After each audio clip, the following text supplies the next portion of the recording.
So today we asked the question, how can checklists save lives?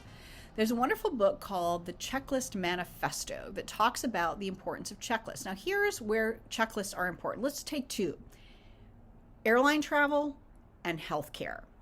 The thing about doing a job over and over again, especially if you're doing it under a lot of stress, which airline pilots and doctors are, is that you get tired.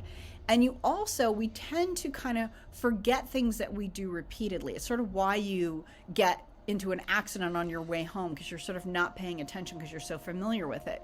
So the thing about checklists with airline safety is making sure that you've done every single thing prevents pilot error and keeps planes safer. It's been proven statistically by quite a bit. Same thing, hospitals that have checklists, and particularly when everybody can participate in the checklist, because sometimes what will happen is the nurses will see the doctor's doing something wrong and they don't really have a way to say it, but the checklist becomes the boss of everyone, and the nurse can say, hey, we didn't do this part, we didn't do this checklist thing, we didn't make sure all the sponges were out, we didn't double check that we're operating on the right leg and not the left. So hospitals that do that have a much lower level of complications and a much lower level of medical errors, which means checklists save lives. So I want you to think about something that you do that's really important to you.